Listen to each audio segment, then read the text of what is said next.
Hi guys, I'm Darren, and in this video we're going to check out the Jumper T15 transmitter. So before we dive into this video, I just want to say that this has been supplied by Banggood for my review, but of course, like always, I'll give my honest opinion. So before we open the box, let's have a quick look on the website just to see costs and options, that sort of stuff. The cost of this transmitter at the moment is $155 US, 139 euros, 119 British pounds. So that's the cost of the transmitter. We'll have a look at the features in a minute. You can see it comes in different colors. So you got 1, 2, 3, 4, 5, 6, 7 different colors. This only comes with the ELRS. It doesn't come with a 4-in-1 module, but you can choose between 900 megahertz or 2.4 gigahertz ELRS. They're basically the options. Let's get on with the interesting stuff and have a look in the box. So you can see it comes with a nice sturdy box. There is some stuff on the box. It's got Edge TX on it, it's Express LRS. I've gone for the 2.4 gig version. For me personally, I don't really see the point of the ELRS with 900 megahertz. The main reason I go for it is because of the range you get with the smaller antennas. 99% of people will never exceed the range of the 2.4, so I don't really see the point of the 900. So I've gone for 2.4. In the box, we get a case. It's quite nice when transmitters come with cases. This is quite a small case. So it's about 200 millimeters across. And what we get inside the case is we get some springs for the gimbals. I don't know if that's a good or a bad thing. Ideally they shouldn't break, but it's good that you got spares just in case. In the top, we get a strap. We get a USB-C cable. We get a screen protector, and we get a little stamp to say that it's been quality checked. And again, I do like when they've got space in the case to actually store stuff, and even given this a small size, it's quite nice that this is there. And you get a gimbal protector, and this is not 3D printed, but it's a nice soft plastic. All right, so if this is my first time getting this transmitter out of the case, it actually feels pretty decent sized in the cans. It's a small transmitter, it's a small case, but it actually feels quite reasonable. It's probably a similar size to a QX7, that sort of thing. And the gimbals actually look pretty cool. Yeah, they feel all right. These are not 100% aluminium, I don't think. I could probably take the back off and give it a scratch. I don't quite get what these bits are for, unless you can take them off and adjust it from the front. It's probably just a visual thing. But yeah, they look pretty cool and they feel fine. So basic layout, we have 2 dials. We have 4 3-position switches at the front. We have a 2-position switch and a momentary switch. They're just 2 rubber bungs, and there's no other switches there. So we have a handle which can also work as a stand, and we have a 6-way here. So basically, if you've got a QX7, this is the same layout, but you get this additional 6-position switch here. Also on the front, we have our menus. So we'll have a back, we have a page, and we have menu, and then we have a scroll wheel with a click, and we have, it looks like a decent sized screen. We've got 2 trims here. So this is your trim. So I'm not sure how I feel about those, to be honest. It might work, might be easy to miss them. So if you're flying line of sight and you're doing trimming, just one thing to take into consideration is these trims might not be ideal. Like full size trims, sometimes it's not easy to get them, but I guess once you get used to where they are, yeah, it might work okay actually. I mean, that would have been my biggest gripe so far, but possibly it's okay. How do the switches feel? Yeah, nice and positive. They're a little bit flimsy, but they have got a detent. This one, not so much. So this one has a much bigger detent than this one. But, yep, they should be okay for a basic radio. There's no sliders on the side, but again, it's the same sort of thing as the QX7. So if you've got like a T12, I believe it was, this is probably a very similar setup to a T12. On the top, we have USB-C. And we have a jack here, which I'll need to check the manual. It's either going to be trainer or headphones. And we have our folding antenna, which you can rotate, which is a very important thing, because if you're doing longer range stuff, you want it in that orientation. So yeah, that's pretty cool. So on the back there is nothing on the bottom. We have a full-size JR bay, so in there you could probably fit modules like oh, so here's a module I had lying about. I just want to check it out for like spacing and stuff. But yeah, that fits in there quite nicely. The antenna will still fit. I mean, this is a pretty standard size module and a pretty standard layout. So yeah, even with the handle, everything fits quite nicely. Obviously, if you've got a module in there, folding that antenna down is not going to work. I guess you can fold it that way if you want to get it out of the way of whatever you're running in the module. But yeah, it all seems good. Can you even get it out without taking it apart? Yep, just about. So yeah, the JR bay seems pretty cool. There's a fan on the back to keep everything cool. And the last thing on the back is the battery bay. This doesn't come with batteries, but you've got a nice holder in there. Now, I can actually see the real-time clock battery in the bottom there, which occasionally needs changing. If this comes out, which it looks like it might, yep, it's nice and easy to replace the real-time clock battery. So yeah, that's really cool that Jumper have actually thought about that.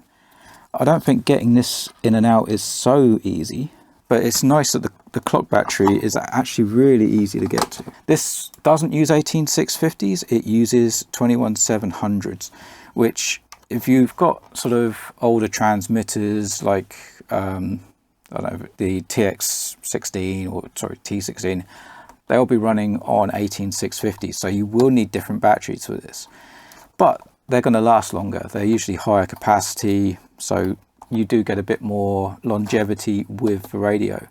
Also, the ELRS modules in here are running at 1 watt, so having that extra bit of capacity is not a bad thing at all. So what I've noticed so far when we've been going through all this stuff, it is the one thing is absent is the SD card. There's no slot for an SD card, so I wonder how much storage this has got. Let's see what we can find out. So when picking cells for this radio, these are probably not what you need. These are 5000 milliamp hour, but they're 35 amps. So you could probably find cells that are less amps with a lot more capacity, and that's all you really need for a transmitter. You don't really need the high current. All right, so it's a nice snug fit in there. It actually does push that case out a bit, but yep, they're in. Let's have a look.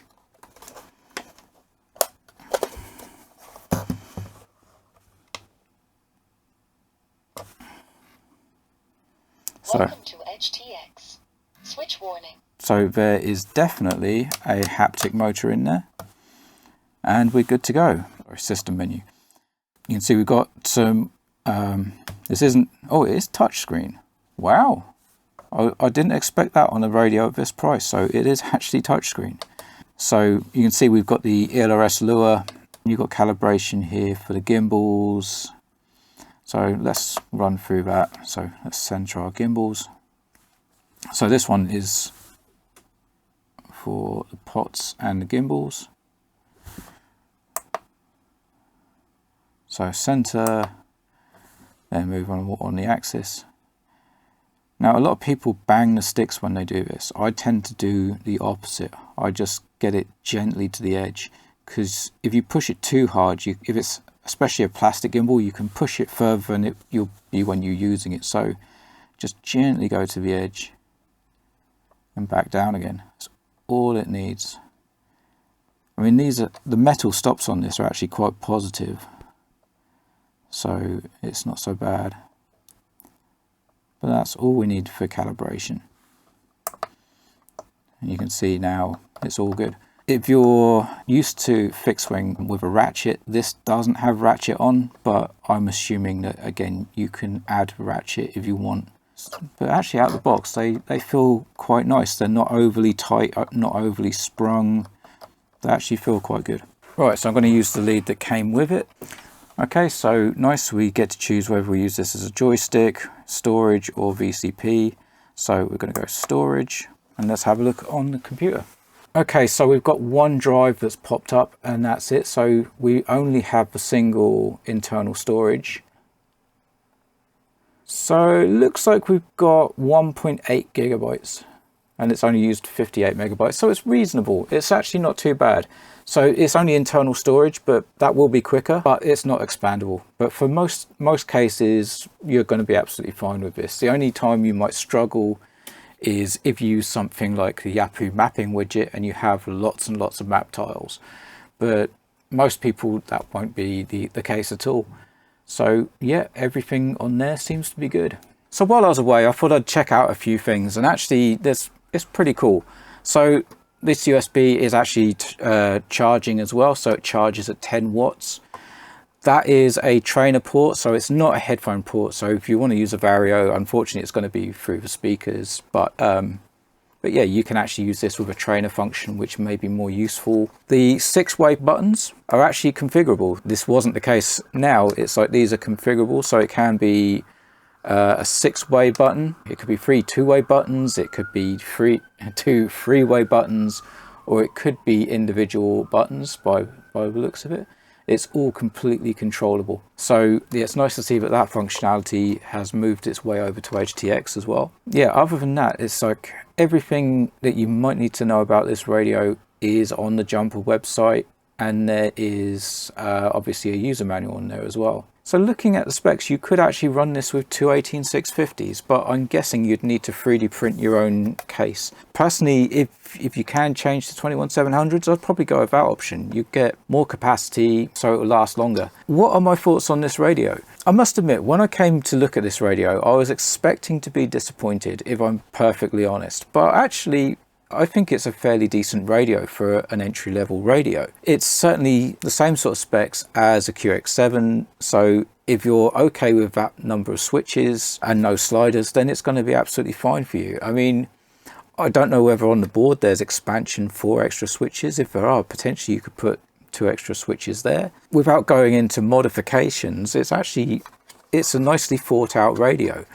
I think I'd definitely prefer this over like a pocket style radio. Looking at this, it's better than the T20, which had like the 6 buttons down the bottom. I think it's definitely a better radio than a T20. Yeah, I'm actually pleasantly surprised with this radio. One thing that has got a question mark is something that I can't actually answer, and that's how long things will last.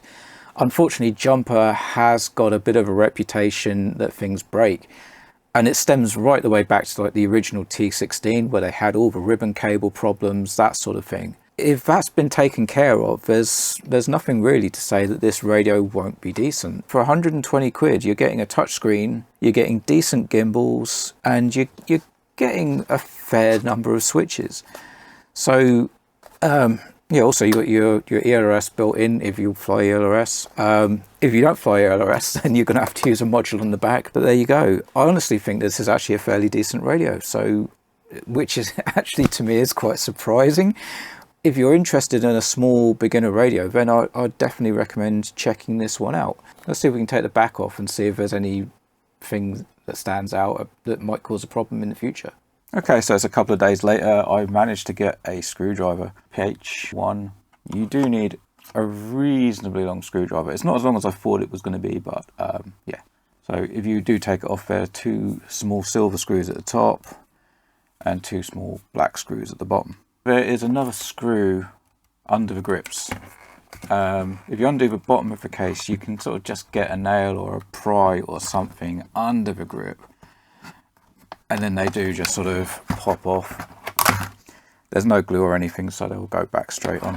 Right, so what we need to do is check for cables, which there are a few, but we can rotate up and around.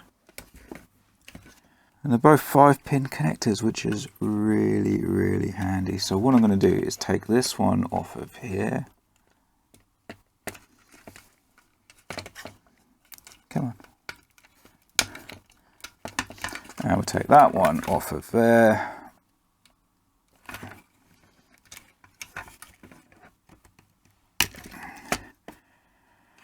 So we can't get our cables mixed up. Okay, so what do we have on the back? Well, this little board here is just the pins for the JR bay. This here looks like it's our ELRS module. That would make sense because it's right next to the fan. Looks like there's a heatsink on it as well. It's got TCXO, so that's always good. And obviously the antenna is hooked up here. So if you did want to replace the antenna, because two plastic things have fallen out. One's actually fallen into the radio. But those little plastic things were billed as future antenna upgrades. So if you did want to put a different antenna on, then you could potentially hook it up to the IPEX 1 connector there and put it through the top. There you have it. T15 ELRS 1 watt. So that is the module. So there's not really much I wanted to check out on this. I just wanted to see firstly how it came apart so you guys can see that as well. And how we could do gimbal adjustments. So you can see it is all on the back. The screws on the front are just to hold the gimbals in. So yeah, all the back of the gimbals are plastic. So it's not full CNC machine gimbals, it is just the front faces. No, so that's just going to be the spring tension. The outer one here is a ratchet.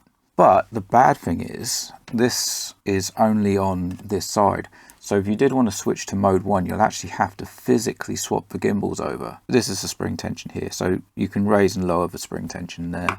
So it doesn't look like you can actually add spring tension on this. It's only got a spring on the yaw, it hasn't got a spring on the pitch. So if you did want to swap to a different mode where the throttle is on this side, you will have to completely swap the gimbals around. So it would just be a case of unplugging, undoing the 4 screws, swapping them over and then plugging them back in again. So it is a bit more of an involved process for switching modes, but it looks like it is completely possible. This gimbal has spring tension on the pitch and on the roll, and they are adjustable with these screws, but you do need to take the back off to adjust them. It is an STM32F429 processor, just in case you wanted to know that. There's the haptic. The speaker is buried under this board, so I'm not really interested in taking it apart too much further. It looks like the pots could be physically attached to that board rather than being individual things that you can swap. But the front switches you can definitely exchange if you have problems with them. These ones are more specific. The real-time clock battery we can actually get at through the battery bay, so we don't need to worry about that. I think this is a bloody good idea what they've done with this. Hopefully more manufacturers will see this and copy this. But yeah, what we were going to look for was use of like ribbon cables or anything like that. You can see that there's no ribbon cables whatsoever. They're all using these Molex connectors, which are all in there pretty positively. So as long as the wires are decent, which, you know, we'll find out in the future. All the soldering has got little sort of goo on it to hold it in place as well. So hopefully this is good for longevity and it will actually last quite a while. So yeah, as far as the build of a radio goes, it looks like it's decent. So we can only hope for the best. There aren't any 3-pin breakouts that I can see. It's not likely that we could add extra switches, which is something that I'd have loved to have done. Unfortunately, there's no breakout for additional switches. As for that board, to the bottom board, there is a block connector. You can just about see it. If I can see it just there. So that probably just lifts off once it's been unscrewed. But there we go. That is the inside of the T15. So just to wrap up the conclusion, it seems like a decent radio. I like the fact that it's cheap. It's 120 quid. It's got a touch screen. It's compact, but still feels substantial in your hands, which I quite like. It is lightweight. 21/700s instead of 18/650s. Might seem like a bit of a change, but actually I think it's a positive one. Not needing an SD card, absolutely fine as well. The internal storage is plenty. Other than the missing sliders and top switches, it has got plenty of options. It's got these, which sort of maybe make up for the lack of the top switches, not necessarily for the sliders. but for the money, I think it's a good radio. Again, I can't say how well it's going to last, unfortunately, until, you know, we've used it for 6 months, year, 2 years, who knows. So it's not something I can really say anything about, but just an outside looking in seems decent, which, as you probably noticed earlier, I wasn't expecting. I was expecting it not to be too great, to be honest. But yeah, decent radio. Thank you for watching, guys. I really appreciate you spending the time with me to learn about this radio. And yeah, if you're interested, please hit the like button and the subscribe button. Not only will that help this video get out to more people so they can learn about this too, but also it really helps the channel out, which I really do appreciate. Thank you very much, guys. Fly models like you stole them. See you on the next one.